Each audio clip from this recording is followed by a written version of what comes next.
All right, if you're a founder, you know this feeling. The pressure to raise money, it's huge. But what if I told you that first check you're chasing could be the most expensive money you ever take? Today, we're going to dig into how you can grow your company without, giving away the whole farm right at the start. And look, this is the hard truth, right? Every single founder needs to hear this. In that rush to get funded, you make a trade. It feels so necessary in the moment, but the long-term cost, wow, it can be absolutely devastating, not just to your ownership, but to your entire vision for the company. But here's the good news. There is a smarter way to grow. There's a path that actually keeps you in the driver's seat, protecting all that value you are working so incredibly hard to create. So let's explore that path together. Okay, so before we jump into the solution, we've really got to understand the problem inside and out. And it all starts with that first check, which is incredibly alluring, but also, as we'll see, incredibly dangerous. I mean, just think about it for a second. At the very beginning, what do you have? You've got an idea, right? Maybe some lines of code, a rough design, but from an investor's perspective, that's almost pure, uncut risk. There are no users, there's no revenue, there's no real proof yet. And because that risk is so high, the price you pay in equity is just staggering. Yeah, that check might buy you a few months of runway, which feels great. But that piece of your company you trade for it, that's gone. Forever. So let's make this real. Let's put a number on it. Say you get a $200,000 check on a $1 million valuation. That sounds pretty good, doesn't it? But what does that actually mean? It means you just gave away 20% of your company, right out of the gate. And trust me, that is only the beginning. See that first 20%? That's not just a one-time thing. Oh no, it's the start of something much, much bigger. We call it the dilution snowball, and once it starts rolling downhill, it just picks up speed with every single funding round. Just look at how this plays out. In your pre-seed round, maybe you give up 20%, okay? Then comes the seed round. You give up another 25%. Then you finally hit your Series A, and bam, another 20% is gone.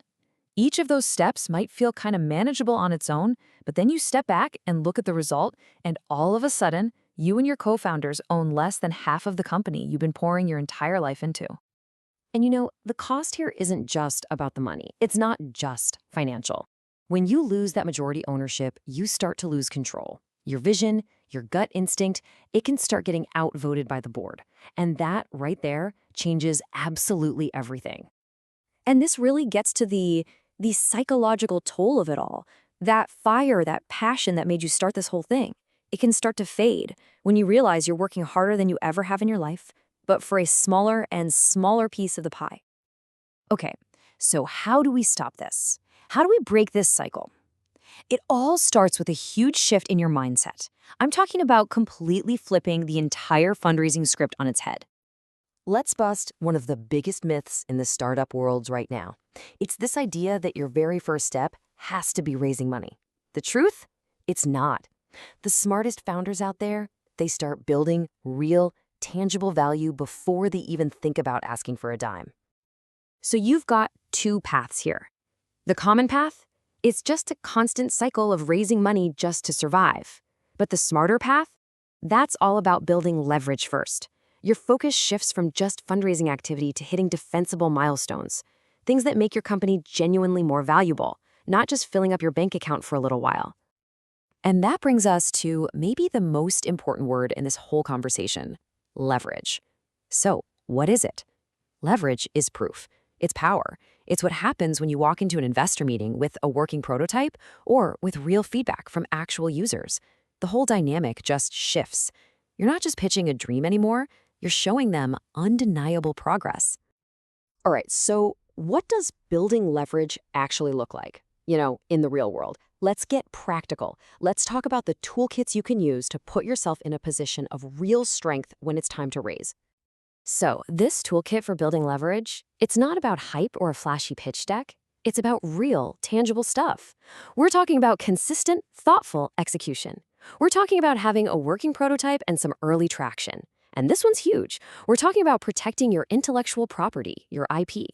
These are the things that create real, defensible value that an investor simply cannot ignore.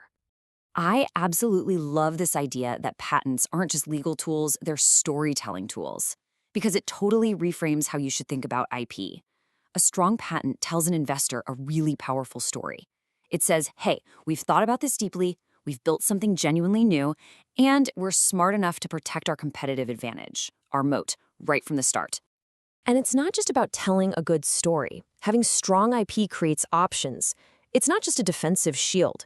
Think of it more like a strategic key that can unlock all kinds of doors: licensing deals, major partnerships, maybe even favorable acquisition talks way down the road. But okay, I can hear you asking, what if I can't afford super expensive patent lawyers right now? That's a great question. And that's where a really smart alternative called in-kind capital comes into play. Basically, instead of trading your precious equity for cash, you can get critical services, like that top-tier legal support for your IP, without giving away another piece of your company. So when you put all of these pieces together, right, the mindset shift, the focus on building leverage, using these strategic tools, your entire fundraising experience, the whole dynamic, it just completely transforms. Think about it. Raising money because you need it, because you're desperate, that almost always leads to bad deals. Low valuations, high dilution, tons of pressure. But when you raise from a position of strength, whoa, now you're getting higher valuations, better terms, and you start attracting investors who want to be real partners in your journey, not just people writing a check. And if there's one thing to take away from all this, it's this. Progress isn't about how much money you raise. A fundraise is not the milestone. The real progress is what you build between those raises. That's what actually moves your company forward. Because ultimately, this whole strategy, it's not really just about the money or the valuation. It's about protecting the soul of your company. It's about making sure that the vision stays firmly in the hands of the people who are in the trenches, actually building the damn thing. So I'll leave you with one final thought, one question, really. You're the founder, you are taking on all of the risk, so why on earth should you give away all of the reward? Build your leverage first and make damn sure you don't have to.